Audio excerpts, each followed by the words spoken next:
Fala galerinha da biologia! A aula de hoje vai ser sobre bioquímica, a parte de compostos inorgânicos.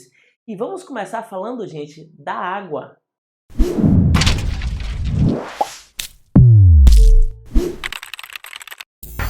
E a primeira coisa, gente, que você precisa lembrar sobre a água é a fórmula dela. Todo mundo lembra, ó? H2O.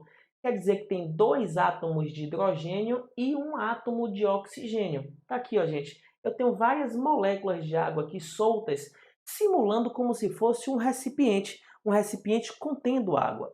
Bom, observe que essa molécula aqui tem dois hidrogênios e um oxigênio. Essa daqui também, e assim por diante. Bom, a primeira coisa importante sobre a molécula da água é a sua geometria do tipo angular. Observe que os átomos de hidrogênio não estão posicionados um em relação ao outro com um ângulo de 180. Não estão, é um ângulo de 104,5, gente. Então, ó, é uma molécula que forma esse ângulo aqui, ó, entre o oxigênio e os hidrogênios. Associada à geometria angular, nós temos o oxigênio, que é muito eletronegativo. Você lembra, gente, que eletronegatividade é a vontade que um elemento químico tem de roubar elétrons. Pronto, lembra assim. Existem os três elementos mais eletronegativos da tabela periódica. A gente chama de FON, que é o flúor, oxigênio e nitrogênio. Nesse caso, gente, o oxigênio, então, ele está entre os três mais eletronegativos. Ele adora roubar elétrons. Então, nesse caso, gente, o oxigênio vai roubar elétrons do hidrogênio. Nesse caso, ele não vai roubar, né? Ele vai puxar com mais força do que o hidrogênio. Aí o elétron, que é do hidrogênio, vai circular mais na região do oxigênio. Enquanto que o hidrogênio fica mais afastado do elétron, então fica com carga positiva. Já que o núcleo tem um próton e o próton é positivo. A mesma coisa em relação a esse hidrogênio. O oxigênio fica puxando o elétron para cá, o elétron tem carga negativa, então essa região do oxigênio fica com carga negativa porque o elétron fica mais para essa região, e a região do hidrogênio fica mais afastada do elétron, então fica positivo. Dessa forma, gente, a molécula da água, sendo uma molécula angular, tendo o oxigênio eletronegativo, puxando o elétron para cá e aqui se afastando do elétron, ficando positivo, a gente diz que a molécula da água vai assumir um estado de dipolo, ou seja, é uma molécula polarizada. É um dipolo. Por quê, Barninho? Porque tem dois polos. Um polo positivo na região do hidrogênio e um polo negativo na região do oxigênio. Bom, isso faz toda a diferença, porque essa polarização da água faz com que uma molécula atraia a outra. Ou seja, o lado positivo dessa molécula vai atrair o lado negativo dessa outra molécula. E eles vão formar a famosa ponte de hidrogênio, ou ligação de hidrogênio. Galera, veja uma coisa importante. A ponte de hidrogênio não é entre o oxigênio e o hidrogênio da mesma molécula, não. Porque aqui, ó, é uma ligação intramolecular. Isso aqui seria uma ligação covalente. A ponte de hidrogênio é uma ligação que ocorre entre uma molécula e a outra molécula, ou seja, a ligação de hidrogênio é uma ligação intermolecular. Dentre as ligações intermoleculares, que são Van der Waals, dipolo induzido, a ligação de hidrogênio é uma das mais fortes. Beleza, gente? Não estou dizendo que ela é forte, mas ela sendo uma das mais fortes em relação a esse tipo de ligação, ela vai promover uma maior união entre as moléculas de água, uma maior coesão entre as moléculas de água. Então, ó, por que as moléculas de água têm maior coesão umas com as outras? Por causa da ponte de hidrogênio. Por que tem ponte de hidrogênio? Porque é uma molécula polarizada, tem dois polos. Aí um polo positivo atrai um polo negativo. Por que ela é polarizada, gente? Ela é polarizada porque o oxigênio muito eletronegativo puxa o elétron para cá, o hidrogênio se afasta do elétron e fica positivo. E por que isso acontece? Porque a molécula é angular. Veja que uma característica puxa a outra, que puxa a outra, que puxa a outra. Então é muito importante você ter essa retórica na sua cabeça. Você ter esse enredo na sua cabeça.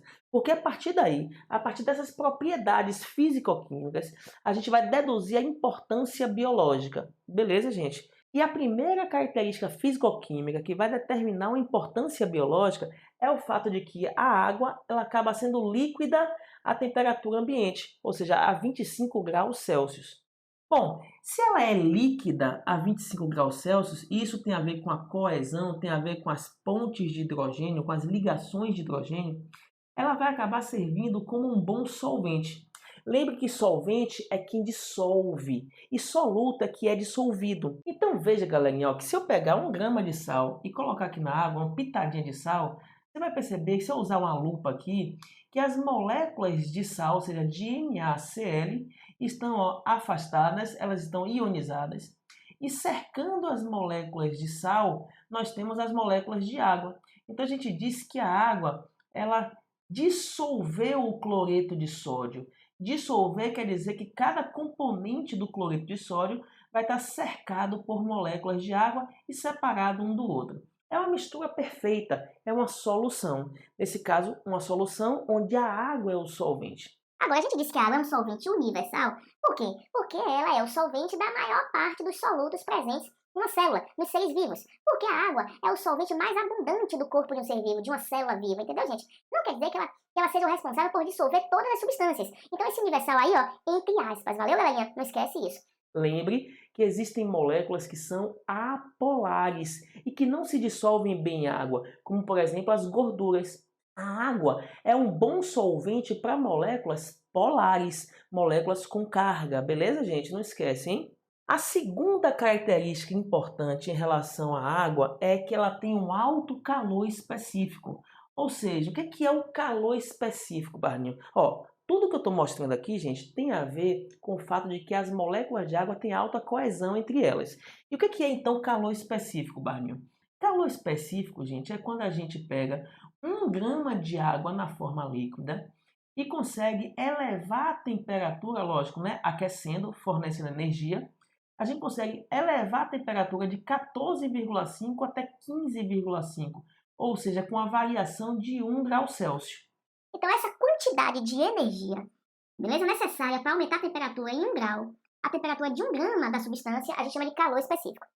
Se a gente fizer a medida do calor específico da água e de outros compostos químicos, a gente vai ver que a água ela consome mais energia para aumentar a temperatura em 1 grau, em relação a muitos outros materiais. E isso faz com que ela tenha um elevado calor específico. Então, gente, dá trabalho fazer a temperatura da água mudar, tanto para mais quanto para menos. Então, a água tem dificuldade em aquecer, dificuldade em resfriar. Então, resultado, ela acaba tornando a temperatura, ou favorecendo com que a temperatura fique de certa forma constante. Então, ó, ela atua como um bom regulador térmico. Lembre, gente, que mais de 70% do nosso corpo é água. Então, nosso corpo ele tem dificuldade de aquecer e de resfriar, e boa parte disso é porque boa parte dele é água. Valeu, galerinha? Outra coisa importante em relação à água, gente, é que a água ela tem um alto calor de vaporização. O que é calor de vaporização? É a quantidade, gente, de energia necessária para que a molécula da superfície evapore a uma pressão de 1 atm.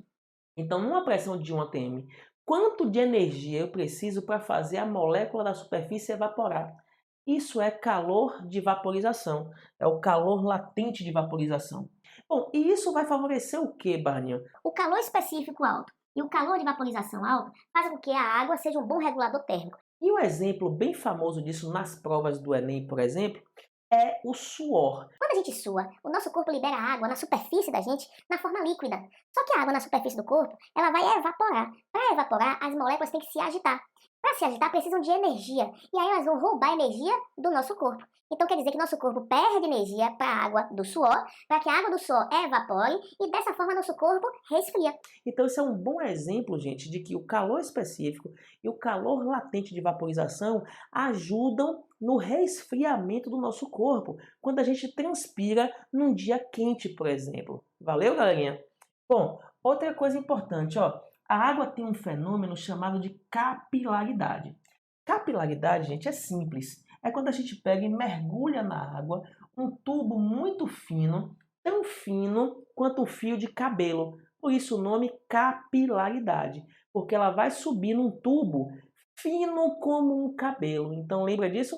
Então nesse caso aqui, galerinha, eu tenho um tubo delgado. Observe que as moléculas de água aqui conseguiram subir acima do nível da água do recipiente. Por que isso, Barney? Porque a molécula de água ela tem uma adesão com as paredes do tubo. Então as moléculas vão se aderindo às paredes do tubo e vão subindo nesse tubo muito fininho.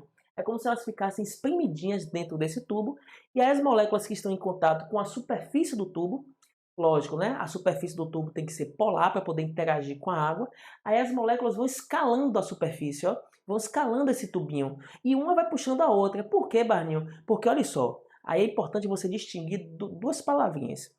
A molécula da água presa na superfície do tubo, a gente chama isso aí, gente, de adesão. Ela vai aderir à parede do tubo. Agora, uma molécula acaba puxando a outra. Por quê? Por causa da coesão. Então existem dois fenômenos básicos que são responsáveis pelo processo de subida da água nesse tubo muito fininho. Os dois processos são adesão da água com as paredes do tubo e coesão, que é quando uma molécula acaba puxando a outra. E do ponto de vista biológico, essa capilaridade é importante para quê, Barninho? Para a subida da seiva bruta nas plantas. As plantas conseguem retirar do solo água e sais minerais. A gente chama isso de seiva bruta. E essa planta consegue absorver essa água pela raiz. Só que a água que é absorvida pela raiz vai ter que chegar até a folha. Como é que a água da raiz sobe até a folha? Bom, através de um pequeno tubinho chamado de xilema, ou vasos lenhosos. Então, como é que essa água consegue subir pelo xilema? Bom, existem várias teorias que explicam isso. Uma delas é a capilaridade. Agora lembre um detalhe aqui, gente, importante. A capilaridade, ela vai ser um fator para a ascensão da água na planta, mas não é o mais importante.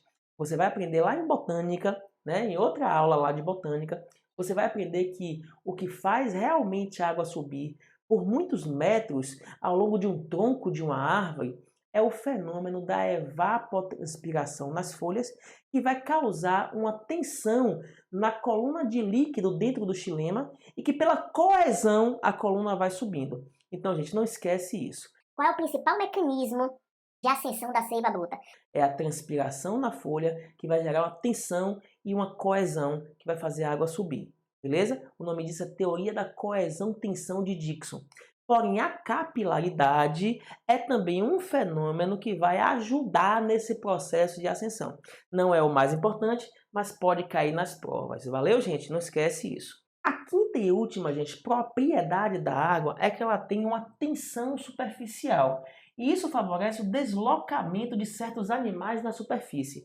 Quem nunca viu um inseto boiando na superfície da água? Uma aranha? Eu já vi até, gente, num documentário, um lagarto chamado Lagarto de Jesus Cristo, que consegue correr na superfície da água. E boa parte disso tem a ver com o fato de que a superfície da água é tensionada de tal forma que exerce uma resistência e ele consegue se deslocar por cima da água. Outra coisa interessante, gente. Para mostrar isso, vou pegar aqui uma lupa e vou mostrar aqui exatamente uma molécula na superfície e uma molécula submersa.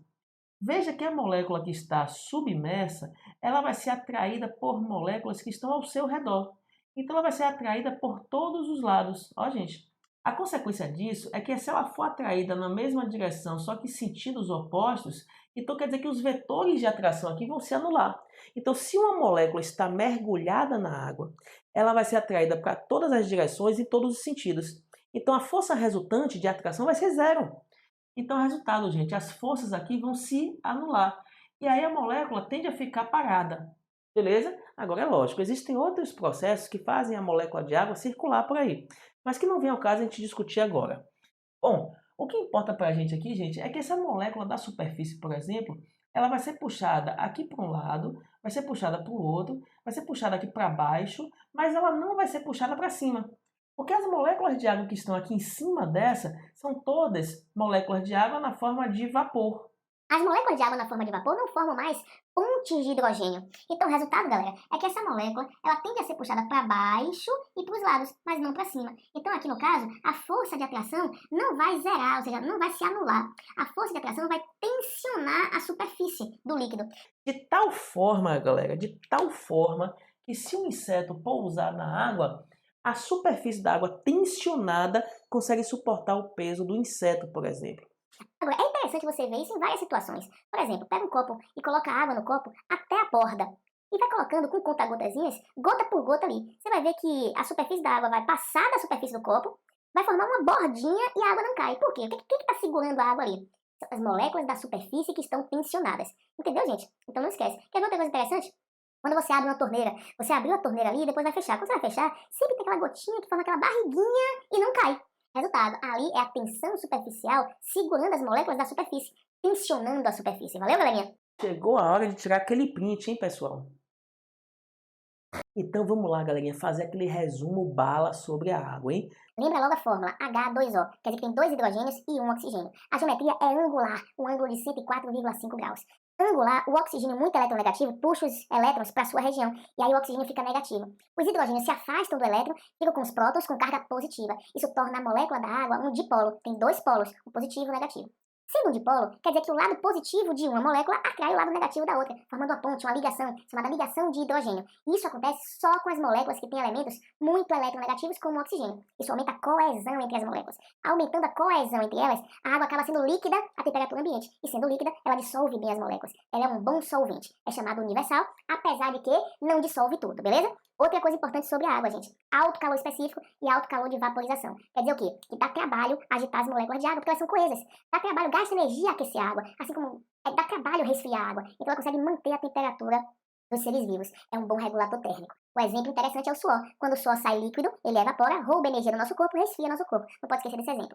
Bom, nós temos aqui, ó, para fechar, a capilaridade, que é quando ela sobe no tubo fininho, porque ela adere nas paredes do tubo, que são polares, uma puxa a outra pela coesão, e aí a molécula vai subindo, quer dizer, o líquido vai subindo nesse tubinho fininho, e isso é importante na ascensão da seiva bruta pelo xilema das plantas. E por fim, nós temos a tensão superficial, que as moléculas da superfície são tensionadas, porque a força resultante de atração não se anula, aí tensiona a superfície, e isso favorece muitos processos biológicos, inclusive o deslocamento de animais na superfície da água. Valeu, galerinha! Espero que tenham gostado. Se gostou, deixa seu like aí. Um beijo de Barninho e até a próxima.